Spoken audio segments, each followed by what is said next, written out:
Welcome to Rooster Radio, a broadcast dedicated to supporting and promoting local artists in the Gaston County and surrounding areas.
What's up, everybody? It's Michael, and I wanted to tell you about the upcoming Brewstock Music Festival that we are hosting here at the Rooster on Saturday, July 22nd, headlined by A Killer's Confession. Now, I'm going to let Nestor, Todd, and Pete tell you about all the fun things we have in store. Well, as you heard, we are Brewstock Music Festival, coming to you live, like you said, from July 22nd out of Gastonia, North Carolina, hosted by the beautiful Rooster and the beautiful city of Gastonia. We hope to see everybody here. Like you said, we have A Killer's Confession headlining this year, which is huge for us. If you guys don't know, Waylon, the main singer, he used to be in Mushroom Head. Great music. If you haven't, check them out. Check them out now. We have 20 bands total, with some acoustic acts as well, for a fun day of family-filled, all ages. Not only music, but crafts, beer, fun, family atmosphere, and just one hell of a day of entertainment that you won't want to miss. Yeah, we've got, like I said, we got many sponsors coming on board with us. We got, as of right now, we've got about 15, 16, and they're continuing to grow every day. So get your spots as soon as you can. We got all our details on our website and also on our Facebook page detailing the tier levels and stuff. So jump on with us and let's have a great time. You can get your tickets for $20 in advance. If you buy them from the bands, they will receive a cut, so please support them. And those bands such as Home for the Day, Dying Oath, A War to Win, Elderbug, touring bands such as Keep Your Secrets and Your Cousin's Girlfriend's House, and so many more. If you do not buy them in advance, they will be $25 at the door, all ages. Come have a fun-filled day with this great music and great beer. That's right. I want to give a quick shout-out to Mr. Elijah Ray, who I'm so happy got the spot on this. Elijah Ray's been coming to our open mics, and Elijah Ray will be performing at Brewstock. Get here early to see him. But music's not the only thing we got going on. Like Nestor said, we're going to have crafts. There's going to be lots of brew. It is called Brewstock. There will be great brews. Now, Ariel, tell them what to expect with the Misfit Market that will be on site. So we're going to have 20 vendors. And we're going to have a variety of stuff. We're going to have some of our vendors from the Misfit Market, and we'll have gathered some other local vendors to come out and share their wares. So just come out, visit them. There's going to be something for everybody. That's right. So that is Saturday, July 22nd, right here at the Rooster. We'll have music inside and outside in the back parking lot. And I just want to take a moment and say thank you to the fellows that organized this festival, the promoters. These guys worked so hard. They've built something awesome, and they've decided to bring it here to us, to Gastonia, to the Rooster. So let's get out and support them, and let's make this the best one they've done yet. Yep. Remember, all ages. If you buy a ticket, kids under 10 will get in free with a paid adult ticket. So all ages, bring your kids, bring the family. Just have fun, man. Introduce them to what you love, and, let's keep this going. We'll see you there. Yep.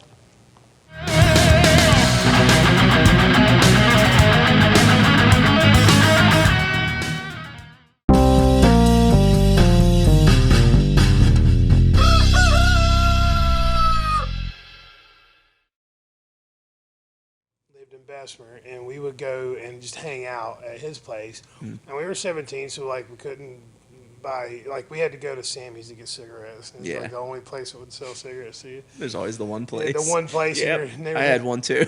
So we go there to get smokes, and he had a neighbor. My guitar player's friend had a neighbor who had a liquor cycle, little moped. Yeah.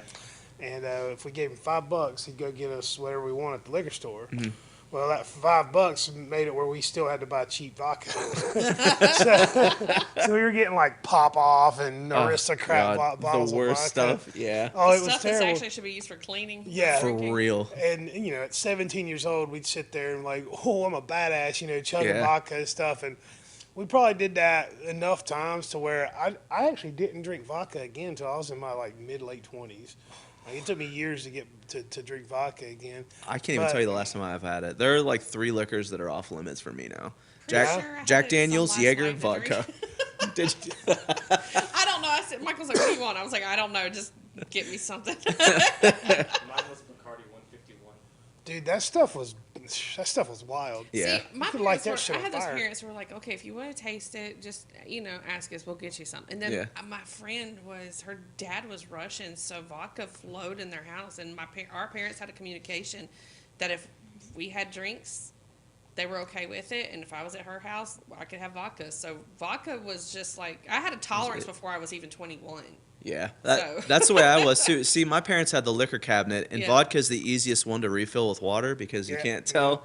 So we used to do Well, that you all the can time. I tell. just get orange juice You and just don't think you can tell. Right. Yeah. Yep.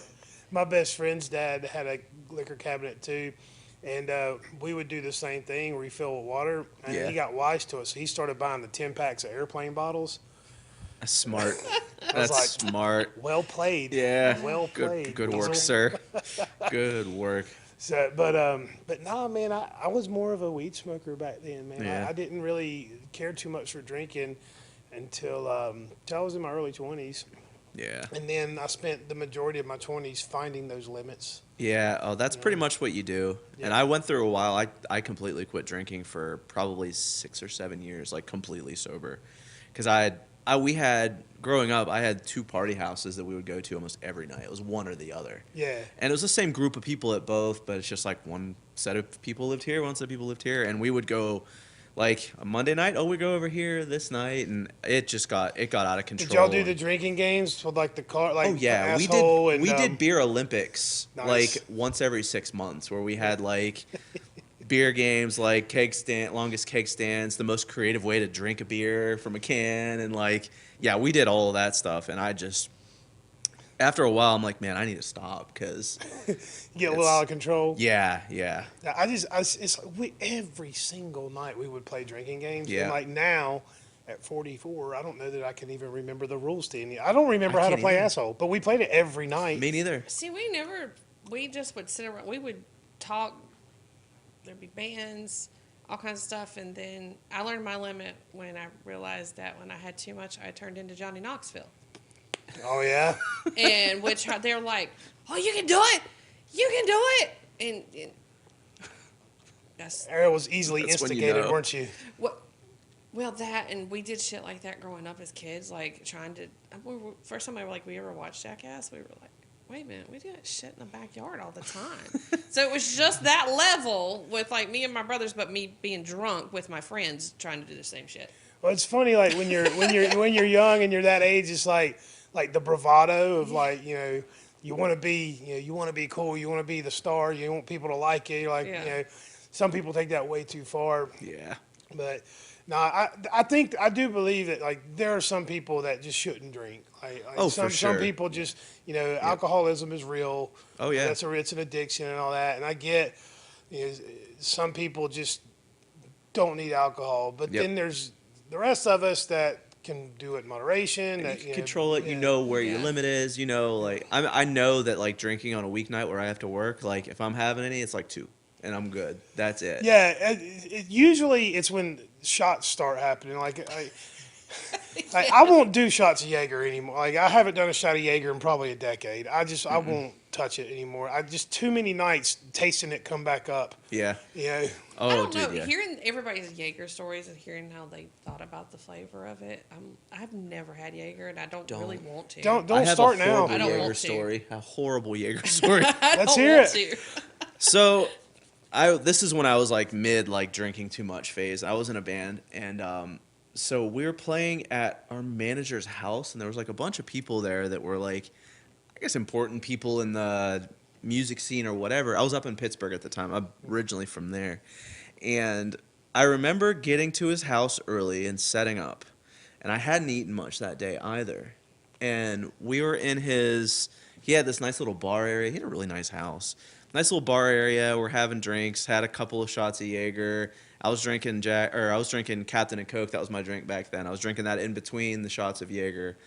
And I get to the point where I'm like dizzy and didn't realize like, oh man, I need to eat. So I had like a ham sandwich or something weird, like ham and cheese. I don't even know. And The old plastic package ham. yeah, dude. Yeah, like the 69-cent ham. Yep, 100%, like the Hillshire Farms or whatever it was. And that's the last thing I remember of that night is eating that. After that, it's just like flashes. But from what I was told after the fact, we were supposed to play that night, and we went in to do a sound check, and I couldn't sing. I was the lead singer, guitar player. I couldn't sing. Then I walked over and apparently threw up in the bass player's case, like in his bass case. Oh. Oh, it gets worse. So after that, I got back up and kind of stumbled over and knocked over like a PA speaker, an expensive PA speaker. And apparently it broke that. And I guess they dragged me at that point upstairs to like one of the bathrooms and just laid me in there for a little while. I remember kind of flashes of that because it was like one of those where you're kind of shivery, like, oh man, I literally could have alcohol poisoning type feeling. And I remember throwing up a couple of times. They finally dragged me up to a bedroom and put me on the floor up there. And I will never forget, there's this episode of Family Guy that kept playing over and over all night in like this fever dream I'm having. And it's the one where someone joins a cult, Lois or someone joins a cult, and they're all like going to drink Kool-Aid to die and they decide not to or something like that. And there was something wrong with the DVD that was on. This was like pre-Netflix, anything. Yeah.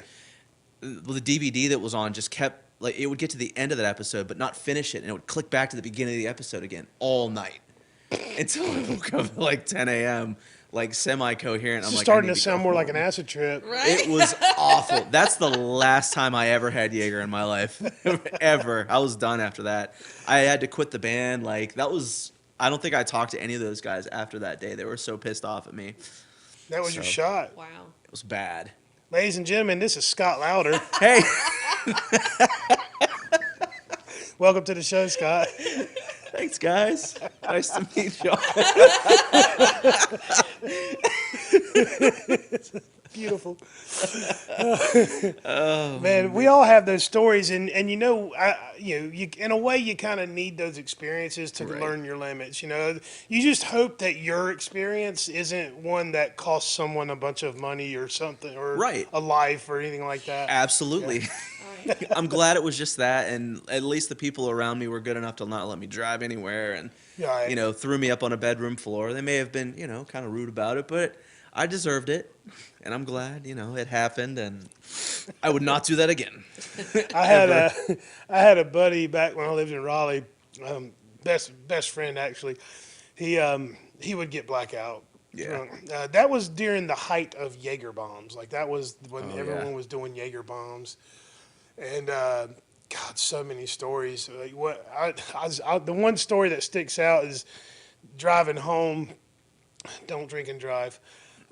Driving home, he got sick in my truck and got like yacked all over his jeans, and you know the door with the speaker in the door. Oh, yeah. So he like got all in the speaker in, Oh, in that's the done. passenger door. You know what you do there? You throw the truck away. Yeah, that's it. It was It's gross. dead to me. But I pull over. I'm on the 44 or the 40 loop around Raleigh on our way home, and I pull over on the side of the road because he's yakking in my truck, and he takes his jeans off, and throws them onto the side of the highway and hops back in the truck in his boxers and was like, let's go home. And I was like, the door is covered in vomit. He's like, I'll pay to have it clean. Just get me home. I'm like, all right.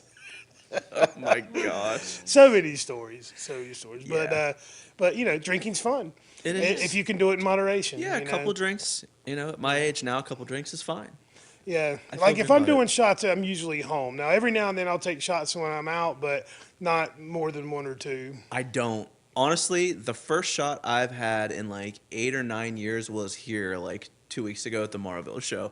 I had not had a shot. I saw a friend that I hadn't seen in like 2 or 3 years, and he bought it. And when don't someone wanna be buys it rude. for you can't say no. Yeah, you don't want to be I'm rude. like, all right, we're going to suck this one down. Thankfully, it was whiskey, which I like. So anything else, I probably would have politely declined. Yeah, there's another one that I won't ever drink again is Goldschlager. Oh, dude, I have one of those stories too. Yeah, Oh, yeah, God. yeah. See, that's another one of those that it's right up there with Jaeger. I've heard the stories. I'm like, I don't think I want to do that one either. Anything Don't. schnapps, man. I mean, Don't. anything schnapps. I mean, the schnapps are okay. Like in like we have the liquid marijuana drink where we use a little bit of schnapps in that, or the is really peach good. It tastes punch. like candy. We put peach Yeah. schnapps in that. But just drinking schnapps or drinking one of those like super fruity flavored, that stuff's gross. Bad man. news, It's man. so bad. So much sugar. Yes. Yeah. And then the hangover's worse. Like that's why. That's why. Yeah. The sugar hangover. That's why I drink club soda and vodka. Like that's like it's Simple. the cleanest. Yeah. Yeah, I'll wake up Whiskey feeling great. ginger ale. That's usually every time I'm here. That's usually what I'll Yeah, have. you like that Jameson and ginger. Love it. Yeah. Absolute favorite. That's the Irish in me, man. I love Yeah. love Jameson. I mean, my favorite. They have this like barrel cask like Jameson. I can't remember exactly what it's called, but man, absolute favorite. I only drink whiskey primarily now. Yeah. I don't know. I've been, That's our old host of the show, Cody. He turned me on to that Tullamore Dew, the Tullies. Oh yeah. That's why it's only $5 a shot here. Yeah. But I was talking to Brad. I actually ran into Brad at the liquor store picking up liquor. Yeah. And we just started talking, and his is an Irish pub, so he was actually educating me that like the Jameson and the Tully thing, they're like from two different parts of Yeah. Ireland, and it goes back to like Catholic and roots in like the religious groups and stuff. Like people are either this or that with their Irish whiskeys, and we didn't go into great detail, but he kind of told me like it's a regional thing, and like that's why Jameson is the more popular brand, and It makes sense. and yeah. I don't know enough about Irish history to dive into it, but it don't was either. interesting. And I'm mostly Irish. Like my grandfather is 100% Irish. So Yeah, he came here from Ireland. I don't think he did, but I think his parents did. Yeah. So like he was born here, but he was 100% Irish. This is on my dad's side, and my grandmother was 100% Italian. So it's like, Dude, both of those. my mom's grandmother came here on a boat from Italy. Really? Yeah, from Italy. Wow. Well, they settled in like the Connecticut area. Yeah. Yeah, my mom is like the first of her family to be this far south. Like I still got a lot of family up in Connecticut. Oh, most of mine's up in Pittsburgh or the Pennsylvania area. Like, How my did you parents get up there. down here from Pittsburgh? Like Yeah. what? Yeah, talk about that. So, I lived in Pittsburgh till I was like 23, and I met a girl up there. It's how every stupid story starts, isn't it? Met a girl in Pittsburgh. She went to UNLV for college, and we kind of like lost touch for a little while, and then like got back in touch when she was in her last year, and like started dating, and she ended up getting a job in Charlotte with Hormel, like the meat company. She Yeah, was yeah. going to be like a salesperson for them or something. And I was ready for a change. Like you get to a point when you're still in your hometown that you're just like, some people just want something new. And I'm like, I wanted to go like travel somewhere else and live somewhere else for a little while. And she was moving down here. I'm like, yeah, let's do it, whatever. And so moved down here and lived with her for like 9 months or so, and joined this band, the pop punk band down here. And she didn't really like that, so we ended up breaking up. And She didn't like that you were in a band. she didn't like, well, she Or didn't she like didn't how like much your time music. it was taking. Okay. I don't know if she didn't like the music. That'd be way funnier. It would Your be. music Let's sucks. just say- I hate you. She hated I'm out. pop punk music specifically. She said she'd never be with anyone like that. No, so yeah, I ended up moving in with the band's manager at the time, who lived in Gastonia. Okay. Yeah, rest is kind of history. You know, I You know, ended that up story here and- always moves south. That story never moves north. It doesn't. Nobody who wants to move north. Honestly, I've never I met wasn't going to anyone. say that, so I was going to let the Northerners say that. Dude. Listen, I've done my time up there. I know what it's like. It's awful. The only thing I miss up there, I miss the food a lot. Like that's the one thing anytime I go up, because I visit my parents usually. I try to go like once a year, once every 2 years. And I go up and there's certain places we have to eat at when we go. That's the only thing I miss about like being up in Pittsburgh and stuff. But other than that, no, the weather's miserable. It's nice for like a month and a half out of the year, and when it's like hot, it's miserable hot. And yeah, I don't know. I like it better down here. That's why I stayed. That's why I'm still here. I mean, my kids are down here too, obviously. But I don't know that I'd ever move back up there. Yeah, it would take an exorbitant amount of money to get me to live in a condition like that. Like the kind of money where my grandkids are rich. Save for That's like what a it would lifetime. take to get me into like anywhere up in New England, Oh no, northern Midwest. worst. Yeah, Yep. yeah, no, thank you. It's bad. Most people move down here for that reason. Yeah, the humidity here might be a bitch, but it's very temporary. It's worse up there. It's much worse. it When it really? gets hot, it's just humid. And this is some information from my husband who lived in Hollywood. So he said the humidity here in the summertime equals the pollution plus the dry heat of Hollywood. He said it's the same. So in bigger cities with the pollution and the heat, it makes it feel like humidity. It does, yeah. Well, 100%. West Coast, it's a great place to visit. My wife and I have been to California many times over the years, and I love going out there. It's beautiful. There's some of the national parks out there. Like we've toured Yosemite. I'd cool. really like to see the redwood forest. You know, it's gorgeous. Yeah, but at some point, it may or may not happen in our lifetime. That entire state's going to fall off the face of the earth, and I do not want to be there when it happens. It's very likely, yeah. Well, that and Just gonna people are break off loony. and- Yeah, like it's so expensive to live out there. People have lost their minds out there. Like, Those Yeah. are places that you just want to go visit and Yeah. come back home Right. safely. That's it. I made the mistake of going to visit. I got a brother that lives in Texas, and he lives right outside of Dallas. Yeah. And so the last time I went to visit him, we were like, "Oh, let's go for the 4th of July, and let's go visit my brother in the middle of Texas in the middle of summer." It was What? brutal. What's wrong with I you? told Adam, man. I told Adam, I said, if we ever come out here again, it will be in the wintertime. Yep. Like, it was so hot. We were on the 3rd story of the hotel we were staying at, and it never got below like 84 degrees in our hotel with the AC just blasting all Yep. day. It was gross. Pass. Yeah. Pass. I'll tell you what. I went to Arizona last year in April, and that was enough for me. The place I work at, we did it was like an offsite. I work remotely, so I don't have to go anywhere. It's all just from home all the time, which is fantastic. And so they try to get together like once a year, once every 2 years, like the whole company. They'll put them up, and we were in this really nice resort and everything else. It was all inclusive. We did a day at their botanical garden in Arizona, in Scottsdale. Their botanical garden is literally just cacti. That's what I was going to say. That's They have a all it is. Then when they said that, I was like, what are they going to have? Like, everything dies here. It's just all Right. dead. Yeah, it was all cacti. And we were there for like 3 or 4 Sounds like they hours. should turn that in botanical garden into a distillery. They should. Just make tequila. Just tequila do both at the same time. everywhere. Because, I mean, they do bloom. down. They do have beautiful flowers. They but, do. It was real I pretty. mean, you can't touch it. Yeah. It's a succulent. Yeah, I mean, I got some cool pictures and stuff, but I'll tell you what, I haven't felt heat until I was there at the top of like this really high hill too, because like it's very hilly, like where we were, like in this botanical garden thing, and we got to the top and everyone was just about to die, and we're like, we have to get back down. We just sat for a little while and just sweat, like just standing there, you just sweat, and I don't recommend it.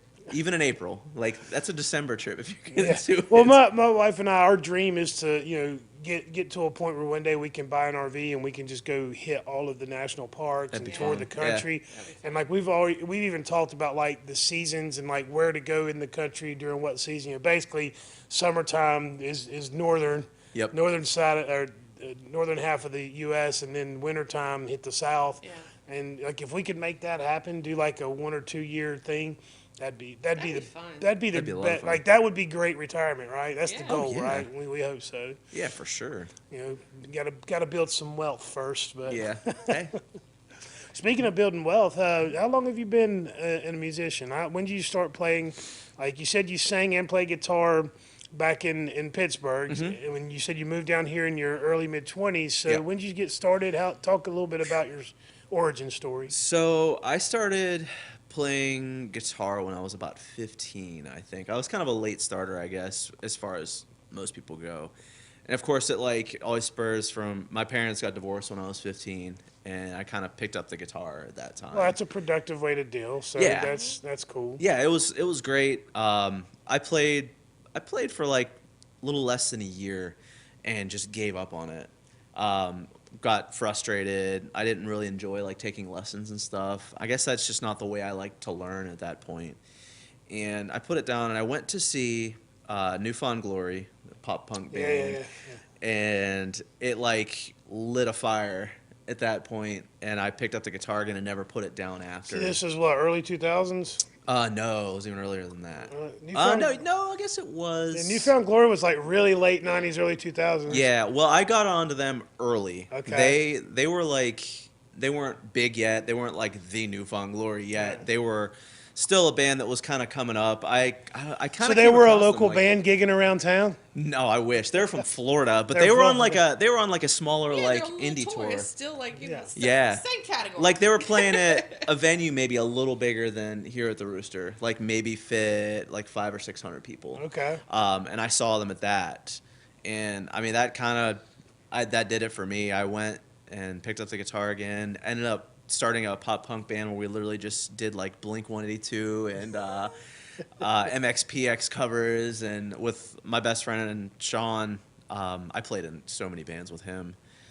He's still doing the pop punk thing up in Pittsburgh. Shout out to him. Old Neon up in Pittsburgh. Check them out. They're really good. But anyways, yeah. So that's kind of how I got started. Just I was horrible. I mean, we were so bad. Everyone's first band is awful. But I loved doing it. Loved playing. I wasn't even a singer at that point. I just played guitar. And actually, I think we shared vocals, but we were both bad vocal, and we realized that. So we put together this band with this guy that's a really great singer up in Pittsburgh, and called Dim Star. And that was like the first, I guess, real, quote-unquote, real band that I had. That wasn't just cover songs, and we started writing songs and started to gain a little bit of popularity up there.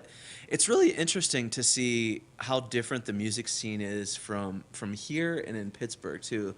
Like, in Pittsburgh, a lot of bands like that, like punk bands, like, they'll pack out, like, Well, clubs. the population density has a lot to do with it. It is. Like 100%. I mean, I'd be lying if I said I wasn't super jealous of the bigger market's ability to just get people in the door. Right.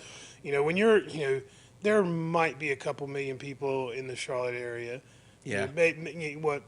I don't know, 10 million tops. Yeah. But a metropolitan like Pittsburgh, you're talking 20 million people. Yeah. Yeah. Oh, yeah, You know, for twice sure. as many people, and then every suburb is packed too. You know. Yep. Like there's still I can't see my neighbor's house, right? Yeah. That doesn't exist in the Pittsburgh suburbs, or you know. Oh, what God, I mean? no. Yeah. So the population density, there's more people, which means there's more people out doing stuff. Like Yeah. I'm super jealous. I mean, I'm even kind of envious of some of the Charlotte clubs just because of their locations in Charlotte. There's just people. Yeah. There's people there. That are just around, like the Noda area, And- like down in the Fillmore area too. Because when we go on vacations, we'll always pop in. We try to find like where the local scene's at to Yeah. pop in, and there's always people in these bigger cities. Even Yeah. Sacramento, where we go to Aftershock Festival, we'll pop into a bar or club out there, and there's always people.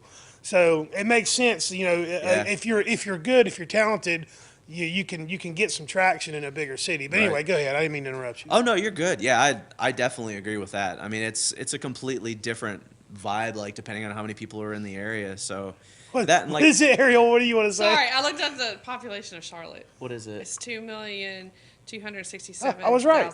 I was right. So within the city limits though, or is that like includes It just, suburbs? It probably includes the suburbs. Man, I would think it'd be way more than that now. But it's grown at like almost a 3% rate from like year after year. Yeah, that's my fault. I'm one of those. Sorry, It's just- I was like, I want to Google that now. I want to know. I mean, we do have the, I'm Yeah. sitting here like, I don't know what it is. I was like, we can Google it. And I was like, fuck it, I'm going to Google it. That's what I was doing, sorry. And I would say too, like Pittsburgh's a much bigger city overall, Right. as far as not even just population, but just sheer like size. I mean, there are so many areas that connect just the city itself. A lot of places that like people can live at too. I feel like less people live within like the Charlotte city area too. Yeah. Yeah. But yeah, anyway, so I played a lot of pop punk. That was like my first 2 or 3 bands. Did like pop punk music, and they would all do like reasonably well, and just really enjoyed that style of music for a long time. And then I moved down here for like 2 years, and then the sad part of the story, my mom passed away when I was 26, I think 25, 26, and I moved back up to Pittsburgh for like a year, and that's when I started playing more like, I don't know, I call it like more like 90s rock, 90s alternatives like type music. I started a band with my brother who played bass, and best friend Sean, and we were called Armada. We played together for like a year or so and had a lot of fun doing that. And since then, I've never gone back to the pop punk again. Well, I've tried, but- the 90s stuff is kind of what caught my attention with you, Yeah. coming to the open mic, because you'll get up there and you'll do an original and a cover, Yeah. and you'll go back and forth.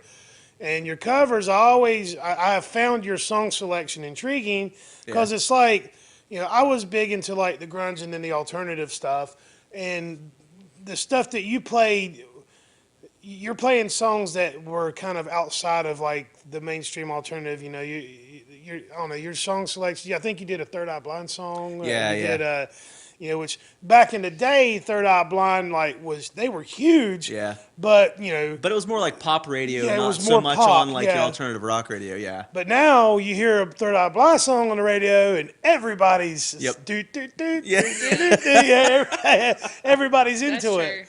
Yeah. Yeah, but your song selection is kind of what attracted me to you, and and then I waited to see if you'd come back and do some more, and the Yeah. more you did, I'm like, okay, this guy's got something, and then then we started the conversation. Yeah.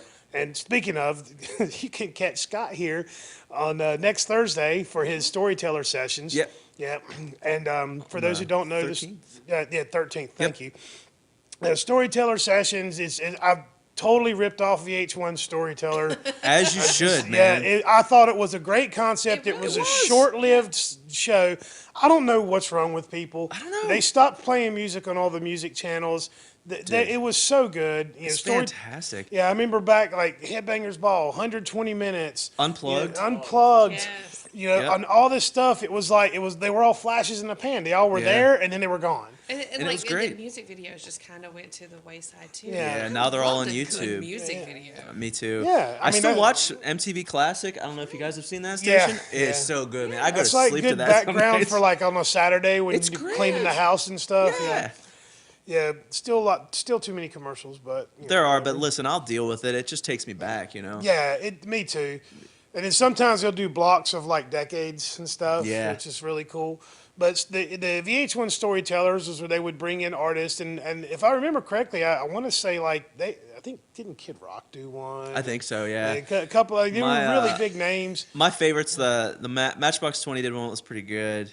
I've seen the Phil Collins one, which was Nice. kind of interesting. Phil Collins was a little weird. He He- only did he like is weird. 30 He seconds is to a weird, minute of but a he's song. got such an interesting voice. He does. I love Phil, Yeah, man. yeah, he's one of those like enigmatic types, like a He is. Bowie. I'm Yep. not comparing him to Bowie. I'm saying he's Okay. he's he's nowhere close to Bowie in But terms he's of in that same like well, oddball eccentric. range. Yeah. Eccentric he is the word is. that I'm digging for. Okay, He's Yep. an eccentric works, eccentric. yeah. Freddie Mercury was the same way, very eccentric but amazing. Talent. But those are the guys that make the best lead singers and lead guys. Like Scott Weiland was like my hero when I was a kid. That was like the first band I ever like really clung to. Him and Tom Petty So Scott Weiland from Stone Temple Pilots was like Yeah, the man that to dude. me. Well, and what was it? The one he did with Slash and Duff. Oh, Velvet Revolver. Velvet Revolver. Yeah. So good. That was a pretty dope album too. It was. Yeah, Weiland was great. I mean, there's never going to be another voice like his. There's not. And There's never- not. never I mean, has been, Lane never will be. Staley, they kind of get compared were- a lot. But I feel like Scott Weiland just had a completely different style He to him. does. Lane Staley was a lot darker. Well, Scott Looking onto Weiland's more like He's more flamboyant. yeah, like kind of like it's like flamboyant, but like masculine. Yeah. You know what I Yeah. mean? Like very like was sex almost- type thing, and It was Yeah. like how sometimes how like Mick Jagger acts. Exactly. A little bit, Yeah. like that Yep. flamboyant masculine. Well, I balance. think he talked a lot about. He stole a lot of the way he acted was from Bowie. Like he was a huge David Bowie fan, Yeah. so a lot of like his mannerisms and stuff and the way he acted on stage was very Bowie-esque too. I saw him in Charlotte at the remember there was a club called the Ritz on Independence? Yep. Like right before you hit where Bojangles is now. I don't know what it is He now. might not. I Yeah, probably you might don't. I not. don't Yes, I remember it. Yeah, so I saw it was Disturbed and Godsmack and Stone Temple Pilots. Wow. Those Yeah. three together, and it was just like the late '90s, Yeah, and that was my first time ever seeing Stone Temple Pilots. yeah. And it was a great show, Yeah. great show. But Scott, toward the end of the set, like as the set went on, pieces of clothing came off. Oh, yeah. And by the end of the set, he was down to like his underwear, and he was about to just go for it. And Dean comes over here with like wraps him up with a big American flag and is like, "All right, it's time to go." Yeah. Gets him off stage. That I was don't know if it was probably- part of the act or not. That was but- probably deep into the drug era Yeah, for him. yeah. Yeah. They're like, well, we only got one more piece of clothing left before Yeah. We better go off stage or he's going to jail tonight. Right. But yeah, I mean, so many good shows. My goodness. Yeah. Yeah. Through the years. But yeah, I don't even know how we got on that tangent. But back to you. It was a '90s snowball. Yeah. It was. I'll always go on a '90s tangent. I have just a brain full of just stupid '90s like factoids and. See, and that goes back to VH1 with pop-up video. That was my favorite. I love that show, I could too. not. Oh, I it was so I good. couldn't think of it when we were talking about that. It was but- so good. That's how we were talking about the Storytellers Yeah. Session. Yeah, let's Yeah. promote your show for a minute. Right. Yeah. Thursday, the 13th, next Thursday.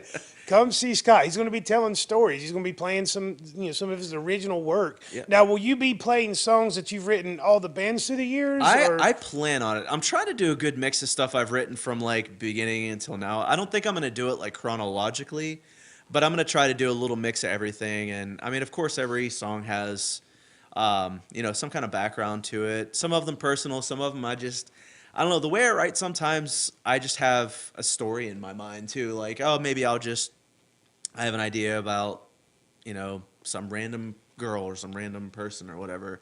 So some of them are personal, some of them aren't. I mean, I feel like a majority of mine aren't specific to my life, but may have like a little piece of it thrown in there. Right. But So you're not always telling the story of an experience you had, but Right. particularly an experience that you could see happening or somebody else may have yeah, had. or somebody else. Like I write a lot about other people and things that like friends have gone through and stuff like that. You too, ever so- upset a friend by writing a story about it? No, because I'm very metaphorical. So I never name names. That was something we were talking about the other day. How songs are not metaphorical anymore. They're They're not. just like, this is what it is. Oh Yeah. yeah, we were having It that. is. Yeah. It's getting harder and harder to like find like real music, and part of that, an argument could be made that part of that is like so much has already been said and True. written, and even I mean, there's only so many notes on the scale, right? Like there's only so many things you can do. True. So of course, as time goes by, it's going to get harder and harder to do something different or original. But yeah, like lyrically today, there's just not a lot out there that's resonating. But poetry needs to come back Yeah. into it. I think my comment was this people is a need to green wall and a brown couch. Right. Yeah, Yeah, green and wall, round couch. Right. Yeah, Black railings. Sometimes it feels that way. I listen It to some of the does. stuff my daughter listens to, and I'm like, what are they doing? Right? I know. They're just saying shit. They're just It's weird too. Like everybody has a unique experience. Everyone goes through different things in their life. Yeah, they may be similar, but that's the tough thing is like people need to write about like their like life story or the things they go through, the things that like people around them go through, and that becomes unique at that point. That's Whether one of it's the- been said before or not. Well, that's one of the things about, like, I mentioned your song selection. A lot of those, like, poppy alternative bands. Matchbox 20 is one of them. Yeah. Like, you wouldn't think that I would be a huge Matchbox 20 fan, but I love them. I've seen them live. I never would have guessed that. Yeah, they're great. They're great. They're great They're live, fantastic. Their live show was amazing. I mean, Yeah. it's been 20-something years since I've seen them, maybe, but Oh, I've the seen thing is, I've even seen them so much. Even if you find a band that you're like, oh, I kind of like this song, and you get that opportunity to go, and then you get blown away because their live show is amazing. Yeah. And you're like, okay, now I'm a fan. Yeah. Well, that's the reason why I appreciate John Mayer, is because when I went and saw Matchbox 20, John Mayer opened for them. Yeah. And I hated John Mayer's music just because it would not. Everywhere you went, you were hearing those songs. Everywhere you went, you heard that, and it was like enough. And I felt like it was like, I don't know. I just felt like he was just too effeminate. It's like, plus he was like the pretty boy. It's like everything I hated about kids in high school is you, John Mayer. But then I went and saw Matchbox 20 and John Mayer opened, and then he was doing his thing, and I was like, oh, he's an amazing guitar player. He's unreal. Like, never mind that he writes shit music. Right. He can really play the guitar. His skills, Oh, yeah. right. And he has amazing guitar. And so after that, I kind of stopped hating on John Mayer. Yeah. I just, I'm not going to buy his music. You just appreciate from afar. yeah.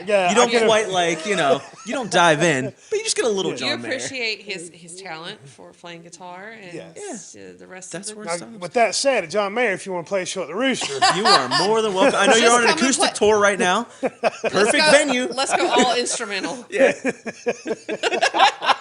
people have joked with me because I was one of the first people to start the whole hate on Nickelback thing. Oh, yeah. And I have my reasons, and we can get into it if you want, but but like when I was opening this place, all my friends would joke, be like, "You gonna get Nickelback? You gonna get Nickelback?" I'm like, well, if the opportunity presents itself, yes, because I'm Yes. gonna make a fucking Absolutely. killing that 'Cause night. Yeah, people come and see him. I don't have to be here. No, Yeah, we all know somebody who loves Nickelback. Yeah, I went I saw know a somebody, dude whose actually. the hood of Yeah, his I do car too. had like the spray paint with the Nickelback guys on his hood of his car. I was like, whoa, Chad that is Kroger just so on much.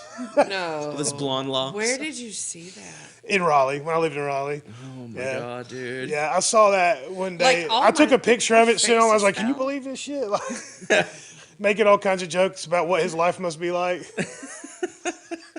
See, a friend of mine dislikes Nickelback so much. Like, she's in the same level you do. It's like, anytime she can make a joke about Nickelback, she will. Well- She would appreciate that. Well, I want to give some context. Like, it's not like I said. I was one of the first to not like Nickelback because they came out with their very first album, and the reason they even got a deal was because they were friends of Dimebag Darrell. They were close with the Pauls. yeah.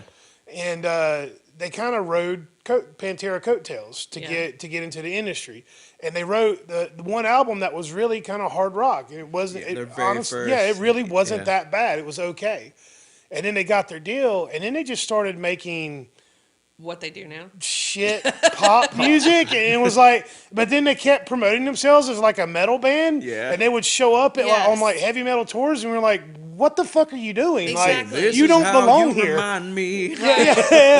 And over time, it just got more and more annoying because they got more and more popular. And then at that point, is it Nickelback we hate or is it people that I hate? Because Could go like either way. why it's a perspective. Why are you falling for this? Yeah, like it felt like a whole like bait and switch kind of fake Yeah. thing, and it was like I do not respect what you do. Right. And that's kind of why I hate them. And again, it's silly, it's dumb, and again, it's an opinion. Like, who the fuck am I?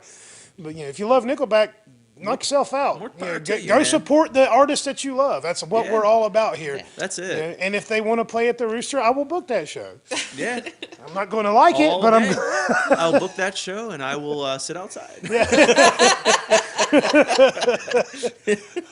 Are there any like bands that kind of grind your gears through the years? There used to be. My girlfriend's going to hate when I say this. Actually, I'm sorry. So I got really upset when Radiohead completely changed their sound. I was a huge Radiohead fan. I loved the Bends. I loved OK Computer. And then they got real weird with like the electronic stuff, like Kid A. I did not like. And since then, I've been just, I don't know. She loves them. Like they're top for her, and she likes OK Computer and all that, but she likes the stuff afterwards. So that was one of them. Like, I was pretty bitter for a while. I felt like they bait and switched me. Like, you know, they come out as like a rock band, alternative radio, everything, like, and then all of a sudden they're like this electronic act for some reason.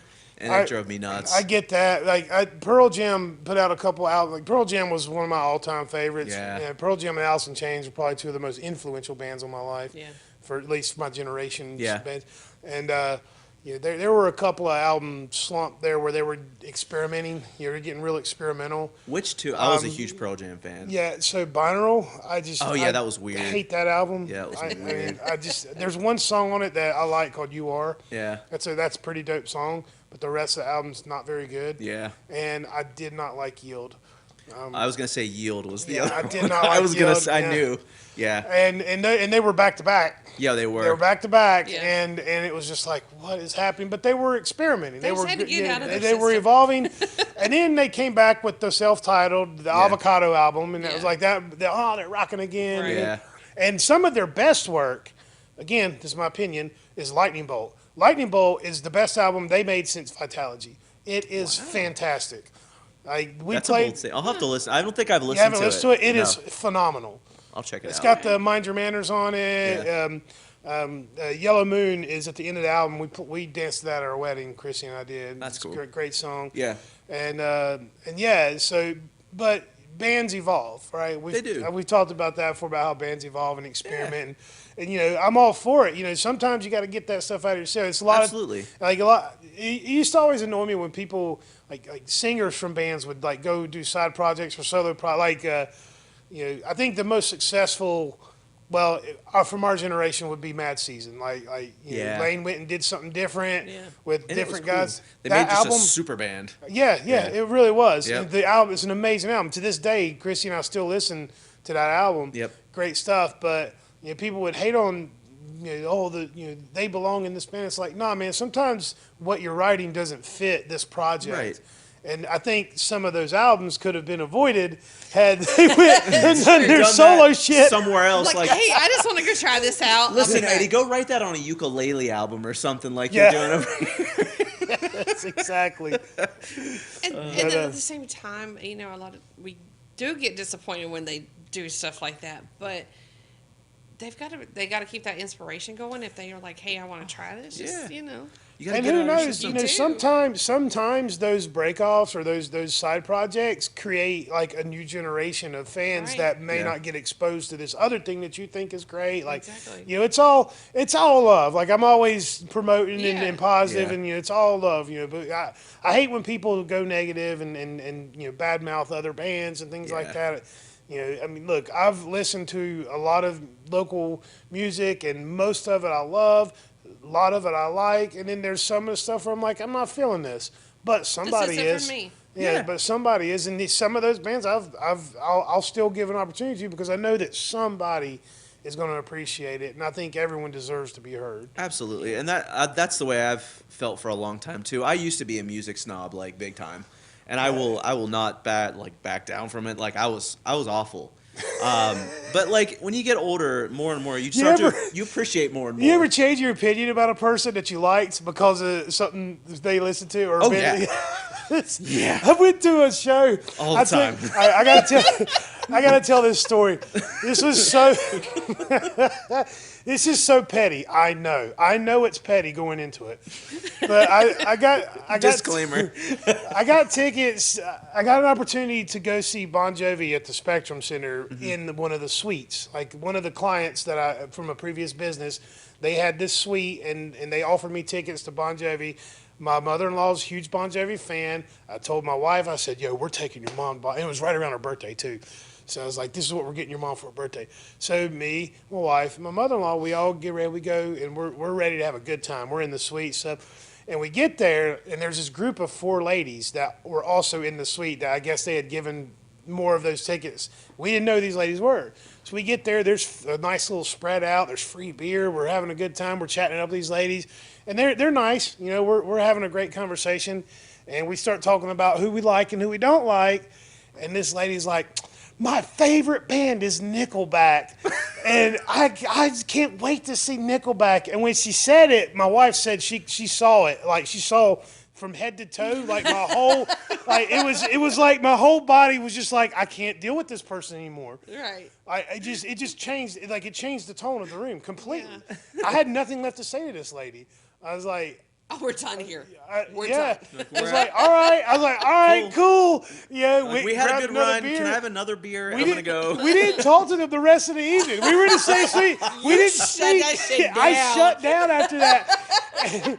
And like looking back, I kind of feel like an asshole for it, but that's where I was. You know what I'm saying? That's where I was at that time in my life. That's it. But yeah, it's like you said, being a music snob, and I try not to be that way anymore. Same. Yeah, I just hate garbage. Like we were talking earlier about some of the stuff that's popular today. Just ain't. It's not saying anything. Yeah. Well, see, I keep that petty music snob in here, and then the only person that really gets to hear that part is my husband. He gets that vent, and I'm like, but they're a great person. I really like them. I just don't like their. And he's like, okay, I got it. And that's it. As long as you can separate those two, I think it's okay. Like, I may not like the type of music you play, but I can appreciate the fact that, one, like, you're getting up and doing it. Because it's hard. Let's be honest. Like, getting up in front of people, you're, like, kind of bearing your soul to everybody up on stage. Like, it's not easy. Yeah, it's scary. It is. And that's the thing that keeps, that's the thing that kind of keeps me grounded about it all is, like, remember, Michael, you're not even doing this. Like, you know what I mean? Like, people... You're like it takes courage. It takes courage to do something different. My courage came in the form of something different. But what you do, it's one thing to have God-given talent. It's another thing to put in the work to hone it and craft it and make it into something beautiful. And what might not be your cup of tea is someone else's. Yeah, and it's going to help them get through something. Yeah, and then hoping it just reaches that right person, that somebody. Yeah. And that's the beauty of art. Yeah, it is 100%. Absolutely. It's like this club here. Like, that's something I would never do. I've talked about it since I was young, and I'm scared as hell. I would be scared as hell to like open up a club by myself and own my own place. And so, props to you for putting this together. Like, I feel like Gastonia's needed a place like this for a long time. Like, I've lived here for a long time, and when I moved back here, I lived in Concord for 2 years, so it was like around the time you guys opened up, I was up there. And, I talked to the Marville guys. I talked to Jason and Marville a lot. Like, we talk every day almost. And, he was, Jason. He's a cool dude. he was telling me about, like, how this place opened up. I was like, oh, that's awesome. Like, at that point, I didn't know if I'd be moving back. And when we did, I was like, oh, we're definitely going to open mic here as much as we can. I appreciate it. Time, so. I said, and you just showing up led to an opportunity here. And, it looks like you're starting to pick up more stuff, you gigging and it's look, we're doing our job, right, Ariel? Like we're achieving the goals we set out to achieve. We've inspired a new generation of artists as well as people that have put it down for a while.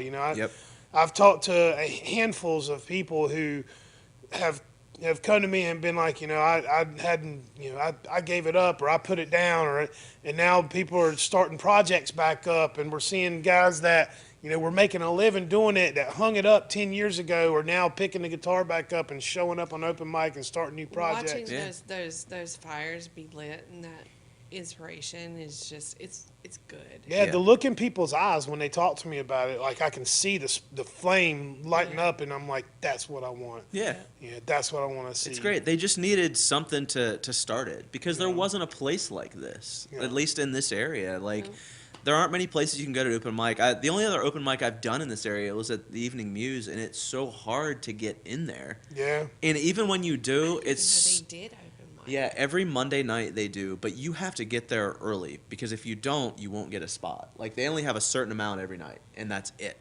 And that's also a spot that's in a densely populated area, right, too. And you're drawing straws when you get there. So even if you get there early, that doesn't mean that you're going to get a good slot. Like, you'll still get a slot, but you still can end up playing at like 11 o'clock at night or something like that. Yeah, we have the sign-up sheet with time slots, and I did that, I did that to reward the people that get here early Yeah. and support the venue. Like, say what you want about that. If you don't like it, fuck off. No, But, I think it's the best. idea It's is the that best way to do it. It's the most fair way to do it. Yeah. Like, get here early, support the venue so we can keep doing this. Right. Hang out and support the other. We've had a couple people have called here and asked me to put their name on a certain time slot. I'm like, no, I'm not going to do that. Bring your Get ass here. out here to do it. Get here man. and do it yourself. Hurry up.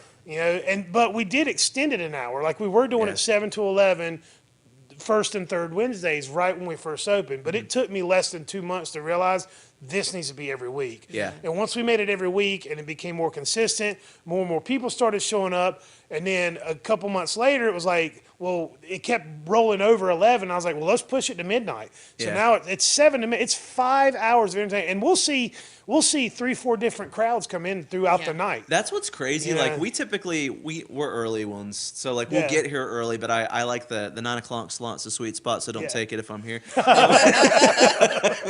But I love coming here early and just seeing like the different like crowds kind of filter through. Yeah. It's like it's so interesting, and every week it seems like there's just a different like bunch of people. There's always the regulars, like you always see like the same folks coming up. And thank which God is for great. them, because on the down weeks, because about once a month we'll have a Wednesday that's a dud. Yeah. That just hardly anyone shows up except for the regulars. Yeah. And sometimes those are fun too. I mean, Yep. I'm back there like, God damn it, like I want to make some money, but it's still fun because like it's more intimate almost when Right. it's just us, And Yeah. then they can even, if the rest of their spots are filled, they can get back up there and go. again. Yeah. Yeah, and they love that. Like, so it's shout out to Jimmy.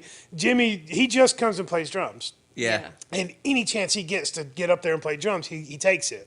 I mean, I've watched him hover around the sign-up sheet and be like, "You need somebody to play drums?" I'm like, And Tim Lane is the same way. He gets so excited when somebody's like, "You need bass? All right, I'm going to go play bass." yeah. So and it's every opportunity you can get, and and a lot of bands will reach out, or a lot of singer-songwriters will reach out through the website about booking a show. And a lot of them are established, right? They're already making a few $100, if not more, a gig, going around, playing bars and stuff. And so I have tried to find a way to word my responses to encourage them to come to open mic, because first of all, we're booked through the end of the year, so like I don't really have anything for you. But here's an opportunity to get on the stage. And it's a foot in the door into this community, and people have done that where we're booked out. I don't got anything for them. I'm like, come to open mic though. They'll come, they'll perform, and next thing you know, they're jumping on a bill that we already have because one of the shows I've booked, that performer's here that night, and they're like, hey, you want to do this show with me? That's happened more than a couple times. Yep. People get added on to shows just by showing up to open mic. That's great. I feel like that's like one of the best things about open mic too. Is it's not about just getting out and like performing. It's getting to connect with like the other musicians in the area and meet like other like-minded musicians, or I've loved coming out and seeing like some of the young folks that are here. That play here pretty consistently, like super talented. Like I couldn't believe, like at their age, like how good they are. Yeah, like, I think you're probably I'm thinking Elijah Ray. I don't know if I've seen I was her. thinking Amberly. Yes, Amberly. That's yeah. exactly. She's fantastic. Yeah, she is. She's amazing. She's great. I love seeing her get up and play, and she keeps getting like better and better every time she comes up too. Well, the first time she went up, she was so nervous. Yeah. Her confidence has gotten I was here so the first much. night she went up, Yeah. and she definitely she looked, She was very nervous. she was. But Yeah. since then, like every time she gets up, like she'll always do a cover, and then she started to write some original stuff too, which has been great. Yeah. So Well, that, and she's done a lot of live feeds and then so her parents can watch it later because they're in a That's different cool. time zone. Yeah. And I think that gave her that little bit of confidence boost. Yeah. But then that Caskey show, her confidence, when she came off the stage, I was like, "You good girl." Yeah. I can't believe she opened that one up. I saw she was open, and I was like, that is such an interesting show for her to be. Well, the promoter, the promoter for that show, shout out Benny Holiday, my homie. The promoter for that show was here that night, and he saw her perform, and he was like, "Wow, Yeah, and he just wanted to give her an opportunity. Yeah. He's like, come up in the show. that's awesome. Again, because what I was just saying, opportunities present themselves by just showing up. That's it. And if you don't mind, I'm going to talk about this week's open mic. Sure. You know what we're doing and everything. Yeah, absolutely. Okay, so I don't mean to step on your No, you're good. thing here. Please- We're going to please wrap feel up free. soon anyway. So Yeah. this week's open mic is going to be dedicated to the memory of Zach Moss. For those who don't already know, Zach Moss passed away this week. We still don't know, what the cause was, but what we know is that this community there's a void now that's never going to be filled. Zach's voice was unique, original. He did a Storytellers here. You can see that on our Great. YouTube. I watched it. It's on YouTube. Yeah, it's fantastic. highly- I watched it like the week you posted it. Yeah. It was If it you was want- great to hear his story and like Yeah. what he'd been through and And at the end of at the end of the episode, you walk away with this feeling like, man, he beat it. Like he beat all his demons. He still struggles like we all do, but he found his way. And I mean, who knows the things he could have achieved, but now he's gone. And the whole community's been shook up all week. It's affected us all on some level. Some more than others, and so this week's open mic will be dedicated to Zach Moss. So come, we're going to be raising some money for his family. So you can make a donation to help his family pay for the arrangements. There will be some art that's being donated to be auctioned off, and it's all to help his family out. We're gonna miss Zach dearly. I mean, we had shows coming up with him and everything. I mean, he was such a beautiful soul. Go check out his Storytellers on our YouTube if you haven't already, to know a little bit more about him. Yeah. And Scott, I imagine you'll be here performing this Wednesday to help promote your show. Yep. And don't forget, Thursday the 13th, Storytellers. It's free.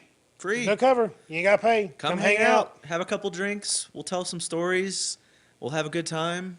I want to make it kind of open for everybody that wants to come and just hear what I have to say, and we'll kind of share some moments together. I mean, it's going to be fun. Yeah. It's going to be real fun.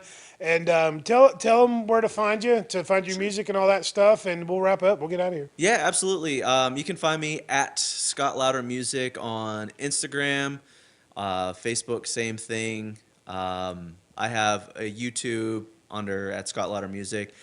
The only music I have on Spotify and stuff right now is under Elliot Always, a little pop project I've been working on. That was like my quarantine pop project. We talked about dabbling in other styles of music. That was my little foray into pop music. So, it's under Elliot Always. I'll probably be playing a couple of those songs at Storytellers too, but working on stuff under just my name, under Scott Lowder. And, When the guys from Radiohead hear this episode, they're going to shit on your Elliot. You know what? And they're more than welcome to, because I deserve it. Everybody has to dabble a little You bit. do. I just want to try something different. You play rock music for so long, you're like, what would it be like to not play an instrument and just, I'm curious to play hear keys how and stuff. those songs, is there a little more electronic transfer to acoustic? I wrote them on acoustic, a lot of Okay, them. cool. So Okay. that was always my one thing. I need to be able to write it, and I need to be able to perform any of these songs on an acoustic guitar. That's always my first step to writing anything. So Awesome. yeah. Well, thank you for coming in today. Absolutely. I really appreciate Thank you for it. having me. Looking forward to seeing you perform on Thursday the 13th. Come check us out.